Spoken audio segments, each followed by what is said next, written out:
हर cricket lover इस बात से सहमत होगा कि पाकिस्तान में हमेशा ही शानदार क्रिकेटर पैदा हुए हैं। ऐसे में हम आज पाकिस्तान के एक ऐसे क्रिकेटर को याद करेंगे जो मिसाल बनने के लिए पैदा हुआ था, लेकिन नसीहत बनकर रह गया, जिसको ऊपर वाले ने उस कला से नवाजा था जिससे वो क्रिकेट के मैदान में मैजिक करता था। लेकिन उसने हर वो कोशिश की जिससे उसका वजूद छिन्न भिन्न हो जाए। इस रंजिश में उसकी कोशिशें ऊपर वाले की नवाजिशों पर भारी पड़ी और क्रिकेट का ये सितारा मैच फिक्सिंग में तबाह होकर क्रिकेट से बाहर हो गया। जो लंबे समय तक खेलकर महानतम हो सकता था, उसके खेल को लोग रीलों में देखने लगे। नमस्कार, मेरा नाम रविशंकर है, आप देख रहे हैं खबरगांव और आज हम बात करेंगे पाकिस्तान के तेज गेंदबाज मोहम्मद आसिफ की। यूं तो मोहम्मद आसिफ ने बहुत कम क्रिकेट खेली। ये जो अभी आपने उनके आंकड़े देखे, ये आंकड़े बहुत खास नहीं हैं, लेकिन आप सिर्फ आंकड़ों से महान नहीं बनते। आपने अपने बेस्ट दिन अपना क्या बेस्ट दिया है, आपके साथ वाले आपके बारे में क्या कहते हैं, ये चीजें आपको महान बनाती हैं। आप में वो स्पार्क होनी चाहिए जो आपके जादू को सबके सामने बिखेरती है। मोहम्मद आसिफ की गेंदों में वही जादू था। 20 दिसंबर 1982 को पाकिस्तान के पंजाब मूल में जन्मे मोहम्मद आसिफ ने 2 जनवरी 2005 को सिडनी में ऑस्ट्रेलिया के खिलाफ डेब्यू किया था। आसिफ ने T20 भी खेला। 28 अगस्त 2006 में डेब्यू किया था। जब मोहम्मद आसिफ पाकिस्तान की क्रिकेट टीम में आए, तब तक पाकिस्तान के महान गेंदबाज वकार, वसीम और शोएब अपना बेस्ट दे चुके थे। आसिफ बिल्कुल नई चीज लेकर आए। आसिफ क्रिकेट को शतरंज की तरह खेलते थे। आगे की ओवर्स की प्लानिंग, बल्लेबाज को अपनी गेंदों में फंसाना, क्योंकि हम हर चीज बल्लेबाज के पॉइंट ऑफ व्यू से देखते हैं, आसिफ ने इसे गेंदबाज के पॉइंट ऑफ व्यू से देखने वाला बना दिया। सीम का इस्तेमाल कर गेंद को बावली बना देते थे। इतना मूवमेंट मिलता था कि क्या कहें। ना सिर्फ आसिफ में धैर्य था, बल्कि एक अजीब तरीके का एरोगेंस भी था कि मैं किसी भी बैट्समैन को आउटप्ले कर सकता हूं। ये एरोगेंस फास्ट बॉलर्स पर हमेशा फबता रहता है। उनकी गेंदें क्या टर्न लेती हैं, ऐसा लगता था कि फास्ट बॉलर्स की गेंद गिरने के बाद स्पिन हो रही है, कभी ऑफ स्पिन, कभी लेग स्पिन। आप बता नहीं पा रहे कि ये गेंद किधर जाएगी, जैसे मैग्रा या इमरान खान अपनी तेज गेंदबाजी को ही टर्न करा रहे हों। 29 जनवरी 2006 को कराची के मैच में जिस गेंद पर आसिफ ने वीवीएस लक्ष्मण को आउट किया था, वो गेंद बॉल ऑफ द सेंचुरी नहीं थी तो और क्या थी। मोहम्मद आसिफ का ही एक इंटरव्यू है जिसमें वो श्रीलंका के महान बल्लेबाज कुमार संगाकारा को फंसाने पर बात कर चुके हैं। ये सुनना ही प्योर मैजिक है। आसिफ ने संगा को क्लीन बोल्ड कर दिया था इस मैच में। श्रीलंका के 2 बल्लेबाज उपुल तरंगा और सनत जयसूर्या आउट हो चुके थे महज 18 रन पर, जिसमें तरंगा का विकेट आसिफ नहीं लिया था। अब आसिफ के टारगेट पर थे Sangakkara. Right arm over the wicket से बॉलिंग डाल रहे आसिफ ने 5 गेंदों तक अपना टप्पा नहीं छोड़ा। हर गेंद मिडल पर टप्पा खाकर ऑफ स्विंग होकर कीपर के हाथ में जा रही थी। इसी बीच आसिफ ने छठी और ओवर की आखिरी गेंद फेंकी। इस बार भी टप्पा ठीक उसी जगह पर था जहां पहली 5 गेंदें खाई थी। संगाकारा ने सोचा ये गेंद भी बाहर जाएगी और उन्होंने बल्ला उठाकर गेंद को बाहर जाने के लिए खेला, मगर गेंद बहुत हल्की सी इन स्विंग हुई और ऑफ स्टंप पर जाकर लग गई। संगाकारा क्लीन बोल्ड हो गए, यानी संगाकारा आसिफ के प्लान में फंसकर बहुत आसानी से आउट हो गए। इसी तरह एक पॉडकास्ट में हाशिम अमला, वीरेंद्र सहवाग और AB डिविलियर्स बात कर रहे हैं कि आसिफ को खेलना बहुत ही मुश्किल काम था। आप सोचिए कि सहवाग और डिविलियर्स जैसे विस्फोटक बल्लेबाज कह रहे हैं। सहवाग जो कि शोएब अख्तर के बहुत मजे लेते थे, वो भी ये बात कह रहे हैं। एक इंटरव्यू में इंग्लैंड के विस्फोटक बल्लेबाज केविन पीटरसन भी आसिफ की तारीफ किए जा रहे हैं। इंटरव्यू में पीटरसन से वर्ल्ड के टॉप 5 गेंदबाजों के नाम बताने के लिए कहा गया, जो उन्होंने पहले नंबर पर शेन वॉर्न को रखा और दूसरे पर मुथैया मुरलीधरन को, जो वाजिब भी है। तीसरे नंबर पर उन्होंने पाकिस्तान के मोहम्मद आसिफ का नाम लिया था। माइक हसी, माइकल क्लार्क जैसे बल्लेबाज सिडनी में आसिफ को खेल नहीं पाते थे। साल 2010 में 3 जनवरी से 6 जनवरी तक पाकिस्तान और ऑस्ट्रेलिया के बीच टेस्ट मैच खेला गया। इस मुकाबले में ऑस्ट्रेलिया ने टॉस जीतकर पहले बल्लेबाजी का फैसला किया। ये फैसला लेते वक्त शायद ऑस्ट्रेलिया को अंदाजा नहीं था कि पाकिस्तानी गेंदबाज हरी पिच और बादलों से घिरे आसमान में कितने खतरनाक होने वाले हैं। सबसे पहले तो मोहम्मद शमी ने ऑस्ट्रेलिया का टॉप ऑर्डर ढेर कर दिया, जिसमें शेन वॉटसन 6 रन बनाकर पवेलियन लौट गए, जबकि फिलिप ह्यूज और रिकी पोंटिंग तो खाता तक नहीं खोल सके। इस वक्त तक स्कोर सिर्फ 6 रन ही था। अब आए खतरनाक और स्विंग के बादशाह गेंदबाज मोहम्मद आसिफ। उनके सामने थे वही माइक हसी और माइकल क्लार्क, जो लगातार आसिफ की गेंदों पर संघर्ष कर रहे थे। इस बार भी कुछ ऐसा ही हुआ। पहले तो आसिफ ने 3 रन के स्कोर पर माइकल क्लार्क को क्लीन बोल्ड कर दिया, फिर माइकल हसी को मिसबाहुल हक के हाथों कैच करवाकर आउट कर दिया। तब वो 28 रन पर खेल रहे थे। आसिफ सिर्फ यही नहीं रुके, उन्होंने ऑस्ट्रेलिया के मिडल ऑर्डर के बाद निचला क्रम भी ध्वस्त कर दिया।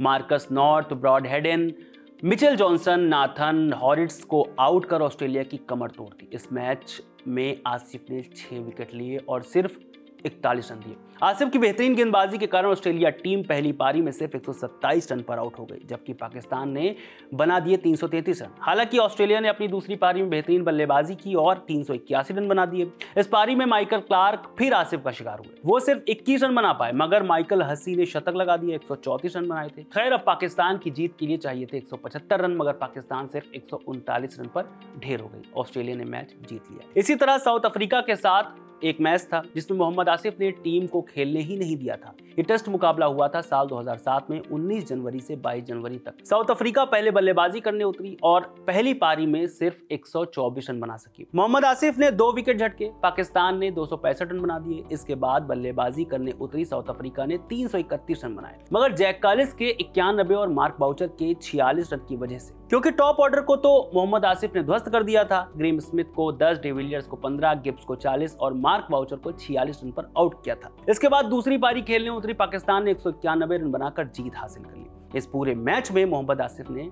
7 विकेट लिए थे।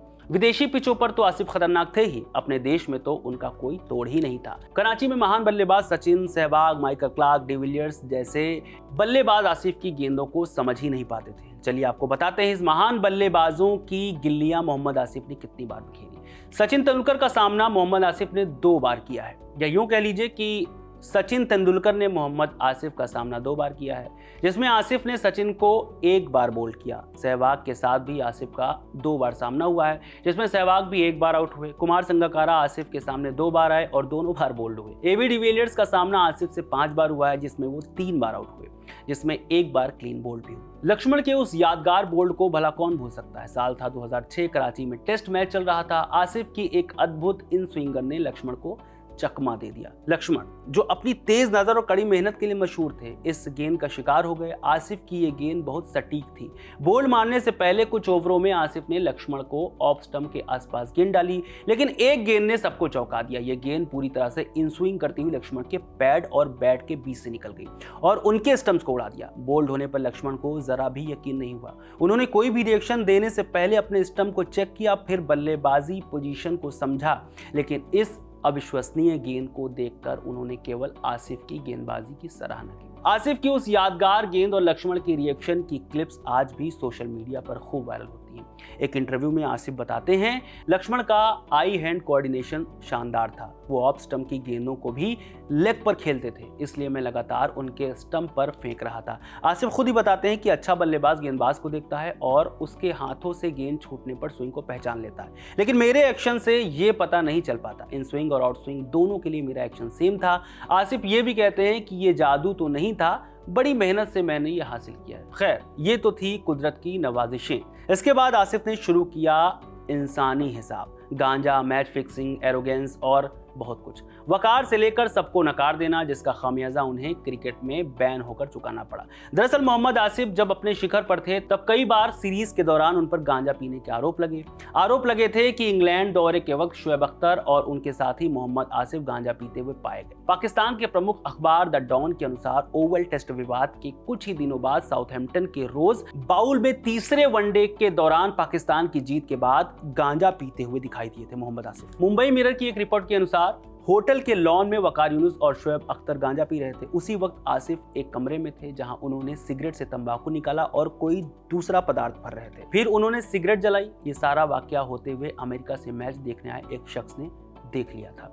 इसके बाद जब साल 2008 में आईपीएल की शुरुआत हुई थी तब भी मोहम्मद आसिफ को डोपिंग टेस्ट में पॉजिटिव पाया गया था। दरअसल आईपीएल के दौरान बोर्ड ने सभी खिलाड़ियों के रैंडम सैंपल लिए थे जिसमें आसिफ पॉजिटिव पाए गए थे। हालांकि जांच होने तक आसिफ दिल्ली डेयरडेविल्स की ओर से खेलते रहे थे। बाद में जब आईपीएल खत्म हुआ तो वो आसिफ को दुबई एयरपोर्ट पर हशीश रखने के आरोप में पकड़ा गया, लेकिन पीसीबी ने उन्हें क्लीन चिट दे दी। फिर आया मैच फिक्सिंग विवाद जिसने इनका करियर ही खत्म कर दिया। आईसीसी ने पाकिस्तान के सलमान बट, मोहम्मद आमिर और मोहम्मद आसिफ को 2010 में लॉर्ड्स टेस्ट के दौरान स्पॉट फिक्सिंग करने के आरोप में बैन कर दिया। ट्रिब्यूनल ने उन्हें दोषी पाया था, जिसके बाद सलमान बट 10 साल और आसिफ 7 साल के लिए बैन कर दिए गए थे। आसिफ को भी फरवरी 2011 में आईसीसी ने 7 साल के लिए बैन कर दिया, जिसमें 2 साल सस्पेंड भी थे। इन आरोपों के सिलसिले में उसे लंदन की साउथ वॉर्क क्राउन कोर्ट में अक्टूबर में मुकदमे का सामना करना पड़ा और 1 नवंबर को धोखाधड़ी और भ्रष्टाचार में लिप्त होने और पैसे खाने के दोषी पाए गए,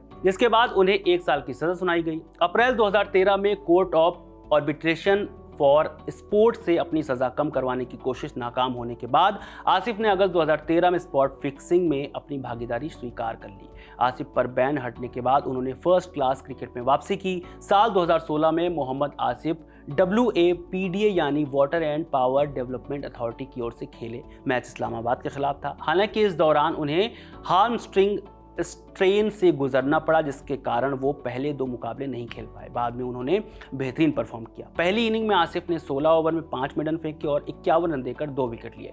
फिर दूसरी इनिंग में उन्होंने 13 ओवर में 6 मिडन फेंके और 19 रन देकर 2 विकेट लिए, यानी पूरे मैच में आसिफ ने 4 विकेट झटके थे। आसिफ की बेहतरीन गेंदबाजी के कारण WAPDA ये मैच 100 रन से जीत गया था। आपको बता दें कि आसिफ ने कोई भी फर्स्ट क्लास मुकाबला नवंबर 2009 के बाद खेला था, ये जो मुकाबला हुआ था। हालांकि उन्हें कभी भी इंटरनेशनल में वापसी का मौका नहीं मिला। हालांकि आसिफ अपने बयानों के जरिए खुद को सुर्खियों में रखते रहे हैं। जैसे उन्होंने पाकिस्तान के पूर्व महान गेंदबाज वकार यूनुस को चीटर बुला दिया था। आसिफ ने कहा कि वकार रिवर्स स्विंग के लिए चीटिंग करते थे जब वकार पाकिस्तान के कोच थे। साल था 2021, तब एक इंटरव्यू के दौरान आसिफ ने कहा कि वकार अपने करियर के ज़्यादातर समय में नई गेंद से गेंदबाजी करना नहीं सीख पाए। वो कोचिंग काल में इसके बारे में थोड़ा बहुत जान पाए थे। लोग वकार को रिवर्स स्विंग का किंग कहते हैं, पर उन्होंने अपनी ज़िंदगी में कोई ऐसा गेंदबाज नहीं बनाया जो परफेक्ट रिवर्स स्विंग कर सके। तमाम गुनाहों और सजाओं के बाद आसिफ को एक चीज़ का फ़ायदा मिला, उनकी काबिलियत और बेहतरीन गेंदबाजी का। आज भी आसिफ अनप्लेबल स्विंग गेंदबाजी की क्लिप्स और रील सोशल मीडिया पर वायरल होती है, जिसे लोग